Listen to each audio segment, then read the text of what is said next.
No, guys, stop everyone. Such a race is unacceptable from Ferrari, not only for the performances shown on track, but also for the management of strategy and radio teams. And we have to talk about it in this video. We have to talk about Leclerc's 7th position, Hamilton's 8th position, Piastri's victory, and also about the clash that occurred between Norris and Verstappen. In fact, Piastri was able to win the race because he lost less time with Verstappen compared to what Norris did. And let's also look at the track clash and the new guidelines afterwards. I want to give a comment on this before we start. Of course, I remind you to leave a like, subscribe, and turn on notifications so you don't miss any videos. Tell me your opinion on the race while keeping in mind the channel's content guidelines. So I want to start right away with the hot topics. So let's start with the brawl at Ferrari's house. In fact, we saw a Ferrari that was fighting for the 7th, 8th position with Albon, who came 5th, Antonelli, who came 6th, Sainz, who came very close to Hamilton, a Ferrari in great difficulty. From this point of view, a Ferrari that has never shown pace, guys. If I also show you the telemetry of the race pace, we see the comparison between Piastri and Leclerc. They were on average 1 second difference per lap with Go Mod. Even after he had freed himself from traffic, the Hamilton's Leclerc was still slow. At the start of the race, he was slow. A Ferrari that could not find performance, but the thing that jumps out a bit is certainly the brawl that there was internally in Ferrari with Hamilton's team radio, with Riccardo Adami, who said, in China, I made the swap of positions immediately with Leclerc. Here, what are we waiting for? And let's also listen to Hamilton, who here really impressed me in this team radio, and he showed us the character he has.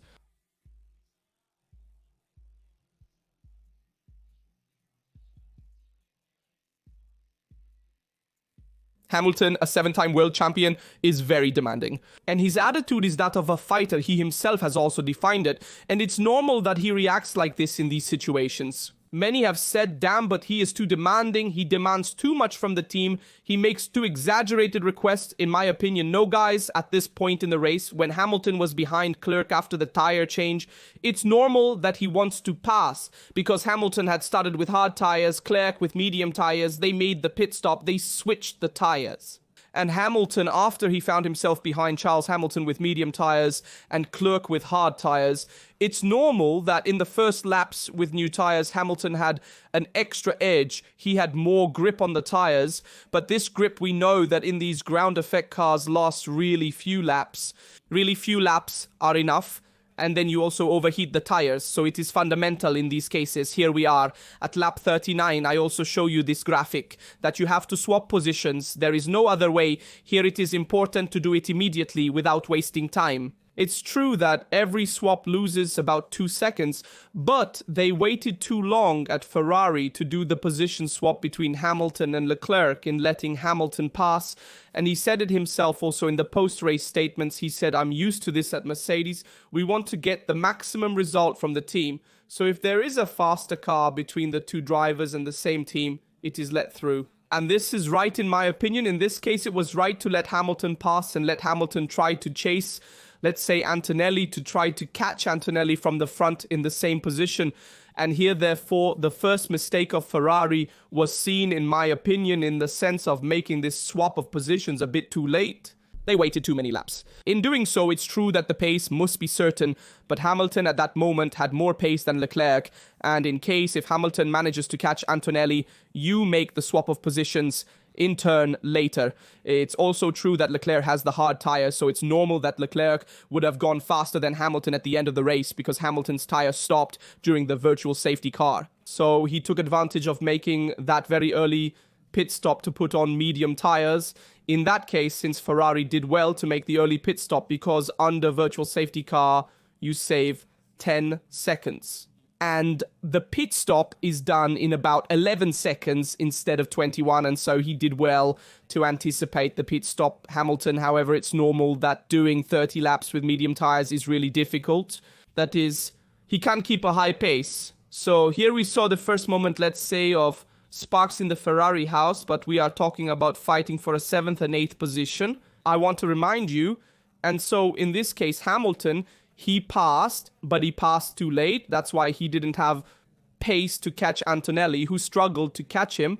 It took him a bit of time. He got to about 3 seconds, 2 seconds, and 5 maybe but he struggled from that moment on, and then he did the swap of positions again with Leclerc, who passed, and in that case, Hamilton let him pass right away, and Leclerc tried to catch Antonelli. He recovered something, but he couldn't go and catch him, and he say, hey, but if Leclerc had been in front and Hamilton hadn't passed, Leclerc could have gone to catch Antonelli. I have my doubts in the sense that it's not said that Leclerc had that pace from the start to go and catch Antonelli also, because with Gomard, it takes more laps to find grip on the tires, to find performance. But the fact is that Hamilton at that moment had to pass because he was on a different strategy compared to Leclerc. So in my opinion, at that moment, it was right to let Hamilton pass and try to maximize the result. The fact is that we are really talking about details because, in fact, we also see this. I also show this. Team radio.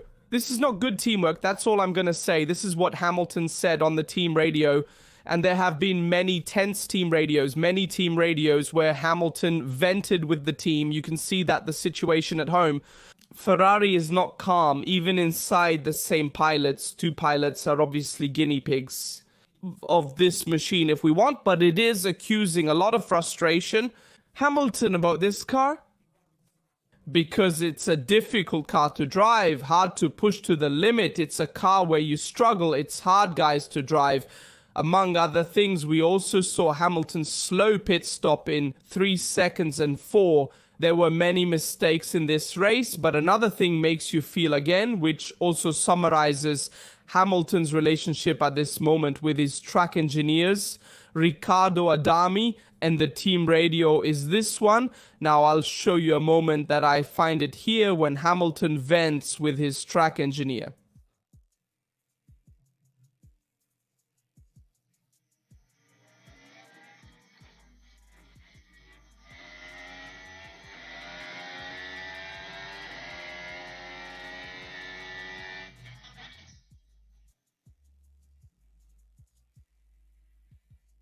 He essentially says not to talk to him when he's in the braking zone because he's involved in a battle and doesn't want to hear his track engineer in these situations. Hamilton appeared very nervous in the race. We saw it both because he found himself fighting with Haas. He found himself fighting with Williams. These are not the positions he hopes to fight in, but also because the relationship with his track engineer still needs to improve. We see Riccardo Adami talking to him at times when he maybe shouldn't. He wants to have his space. Leave me alone, I know what I'm doing. The famous phrase, in short, it seems that Hamilton is having a pretty tough time. At the start of this season, he's even more nervous if we want to compare him with Leclerc, who appears disappointed but knows that there's a lot of work to do. And he's focusing more on what's coming next. But from a 7-time world champion, I expect this attitude. In this sense, it's normal that he demands more from the car. It's like when Verstappen keeps complaining about the car's brakes not working. World champions, they are like that. They complain a lot because they want to have the perfect car in some way. And Hamilton has said it too. After, in the post-race interview, it's not so much that I want to complain in the car because maybe it doesn't suit me. The situation of the team, I want to try to spur the team to improve. That is his main goal. And so he also said he referred to the situation at Mercedes with the position swap. And then I want to comment with you on some important moments. For example, the battle between Hamilton and Sainz, because we saw at a certain point Sainz attacking Hamilton on the last lap, but a crazy attack in my opinion. So I'll show you the image first. In fact, I'll let you hear this image first. From Hamilton, another very important team radio. Then we'll also look at the one with Sainz.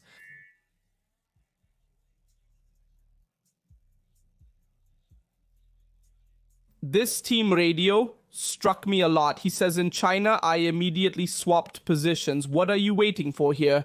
Hamilton thinks a lot in moments. Right now, I'm faster. I pass. At this moment, I'm slower. I'll let you pass. He thinks a lot like a team. And this has developed this sense of teamwork over the years. And the Ferraris have a lot of trouble managing these situations well. We've already seen in past years. Leclerc and Sainz struggled to manage the drivers, as did the team with a 7-time world champion. You have to try to manage it as best you can, follow his directions, and then it made me laugh. Also a 7th radio here. Sainz is 1.4 seconds behind. Do you want me to let him pass too? I found this joke here by Hamilton very funny. Obviously, there is no malice in Hamilton. Hamilton's ultimate goal is to try to get the most out of the team and the car. Obviously, he is very demanding. So I want to show you this situation here, which is the clash between Hamilton and Sainz. That this is the attack that Sainz made on the last corner on Hamilton, and he was not penalized. I mean, for me, it's something crazy. He rammed into Hamilton. He really touched him, moved him. And then they said the Fédération Internationale de l'Automobile issued a document. Hamilton tightened his trajectory under braking to prevent Sainz from passing, as there was no space to let him through. 2 spots, the wrong attempt was made by Sainz. So in this case, I expected a different behavior on the part of the Federation, because it was a crazy attack on the last lap that made no sense. Then obviously there were no consequences. Hamilton still finished ahead of Sainz, but there were no consequences either. On the track though, it felt like an overblown attack to me. Sainz's last minute move could have had more serious consequences. For example, he could have knocked out the opponent. So I don't know why the Fédération Internationale de l'Automobile didn't intervene. Having said that, I want to talk now about the situation between Norris and Verstappen, because we also saw there a situation quite difficult to manage by the Federation, which however follows the guidelines that we have seen at the beginning of this year. In fact, let's look together. I'll first again the attack of Sainz on Hamilton, so we see it complete. Let's see here. We see that Sainz slips on Hamilton. Look how late he decides to go on the attack. The braking starts much earlier. He makes this attack at the last. He is never side by side. I mean, look how much he is not side by side. I mean, he is really all behind compared to Hamilton's car. Hamilton takes Hamilton, who could also turn around. Then you see that Hamilton intelligently opens the steering wheel to not end up in a tailspin. And here, look, he takes him away. He is dragging him away, Sainz. I mean, I don't understand why such a maneuver should not be sanctioned, and instead, other maneuvers. Yes, I mean, this here seemed to me a clear attempt at suicide on the part of Sainz and an attack towards Hamilton. Maybe he has some thoughts too, compared to last year. No, but apart from the jokes, there is a crazy attack, this one here by Sainz, in my opinion, and it was not penalized. Having said that, let's now see the situation between Norris and Verstappen. Let's look together. The attack and the counter-attack between the two, this is where Norris lost the race on Piastri. Because look, here, Verstappen covers the inside well. Among other things, I want to give my praise to Verstappen for the defense he held in Miami. He made a sensational defense. Really a great defense. Let's see here. Verstappen takes the inside, Norris takes the outside, wants to cross, but Verstappen waits intelligently. Here he crosses. And we see here Speranato is out. This is the start. This is the initial part. This is just the first lap. Let's see here. Let's review them together. So Verstappen pulls off the break of his life. He goes long. Then Norris wants to cross. Let's go on.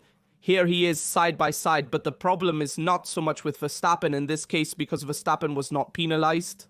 Because in this case, Verstappen on the inside is ahead, or at least is side by side with Norris, who is on the outside. And here it is normal that Norris has to lift his foot because 2 cars do not pass in these curves here. It's an extreme maneuver by Verstappen for sure. That is, Verstappen is not good in contacts, in clashes. But when there is an ideal trajectory and 2 cars cannot pass, it is normal that in this case, also at a logical level, in my opinion, a driver has to lift his foot. So in this case, the mistake, in my opinion, as a driver was made more by Norris. He was naive in this case, because it's normal for Verstappen to try to push you out. When does Verstappen not try to push out his opponents is this question. But he does everything that is written in the rules and regulations.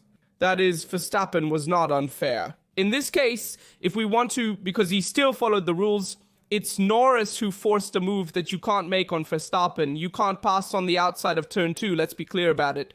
So here, in my opinion, Norris was very naive. And in general, we saw, for example, Piastri, how he attacked Verstappen, leading him to make the mistake. He made the cross, but he managed to pass him, completely making the cross of trajectory. This after a few laps and all, when Piastri passed Verstappen, he did it intelligently, losing little time. On the contrary, Norris took much more time in passing Verstappen, and this also compromised his race. Afterwards, we saw the large gap between Piastri and Norris, which was also due to Norris's good pace, especially at the end of the race. He managed to recover a lot on Piastri, but now he was already ahead. Let's talk clearly today. Norris is losing the world championship because of him, for the many mistakes he has made, for the little lucidity he has on the track. There are many moments where we heard beeps in the team radios where he complains, unnecessarily does not focus on the race, makes mistakes. We have also seen in qualifying several times in short, and also in the race. These are the situations that decide a world championship, and Norris seems to me less mature at a mental level compared to Piastri in fighting and trying to win a world championship. So today Piastri seems to me candidate number one to win the world championship with the car he has, and Norris has been in McLaren for a longer time. This makes you think a bit. Having said that, the last thing I want to comment on with you is definitely the situation at Ferrari. And I also want to show you this message here from Vasseur. Let's read it together. Updates at Imola. Yes, there will be, but it's not a matter of updates. You have to find the best compromise with the car. There will be a small step at Imola and then another step at Barcelona. So these are Vasseur's statements. He said that there is potential in the car. Yes, he continues to reiterate it. It seems to me a bit like trying to keep the boat going in some way, because we have seen many statements from Vasseur. He never oversteps. He always stays on his line. On the swap of position, it was the right call. Lewis was with a softer compound, so he tried to take Antonelli. So going on the internal rule of the team, we were not able to take Antonelli, so we did the swap again. It's not something easy to ask for both, but both have still made this swap of positions. However, the call came too late. Too late is what should be blamed if we want to Ferrari. The call for the swap of positions should have come earlier. And Vasseur always seems to skirt around the issues, but never addresses them directly. That is, he always says, yes, there is potential. Updates will come, but that's not the point. We are trying to work, but he never gets to the heart of the matter by responding concretely. He tries to avoid the topic to also avoid pointless controversies that can exist in the press. However, this attitude does not pay off in the long run. In my view, you could initially be vague about Ferrari's performance as it remains uncertain. You need to provide more specific answers, especially early in the season and as more races occur. That's my view.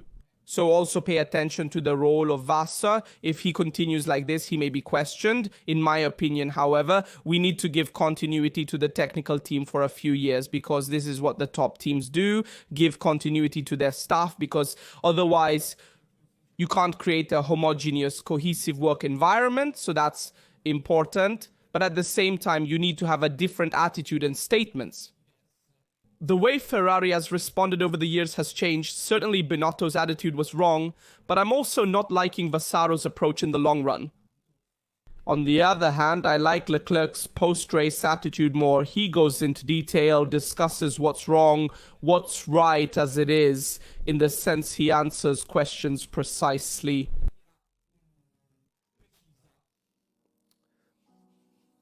In fact, he said, I don't know what Lewis was asking, but in any case, I absolutely do not complain about him. Obviously, our goal is to maximize the result. Unfortunately, there was no discussion on my part to do the swap. There wasn't enough discussion on my part before doing the position swap, because at the moment I was trying to manage my tires until the end, so that's why there was a bit of that moment of reconsideration. In swapping positions, Leclerc is direct about the car's performance. It's slow and both drivers are struggling. The goal is to fight for 7th or 8th, with 6th being the best possible result, ahead of Antonelli, but that's not Ferrari's goal. So among all, the one who currently has a better attitude, in my opinion, more mature, is Leclerc. Hamilton aims to maximize his car's performance, facing similar challenges to what Vettel experienced later in his Ferrari career. Vettel started his tenure at Ferrari before Hamilton faced these issues. With some good moments, we remember the victory in Malaysia. In short, a first part with 2015 Vettel was strong in the first part of the season. Then he lost in the second, but Hamilton is experiencing the opposite situation of Vettel, when in the dark moments he struggled more, and as a world champion, it weighs even more to see such banal errors by a top team like Ferrari. So this is the situation summarized from my point of view. The fact is that we saw a Ferrari that struggled to overtake Williams, to overtake Haas. So this is a fact. We saw this situation at the start of the race. Sainz, Albon, Leclerc, Tsunoda, all with Hamilton. So it's not good to already modify the car, the balance, to find improvements for Imola. Let me know your opinion in the comments on the current situation of Ferrari and on yesterday's race, how you saw it. As always, I remind you to leave a like, to subscribe, activate notifications so you don't miss any video that comes out here on the channel. I leave you other related videos here from Rastaduto. See you in the next video.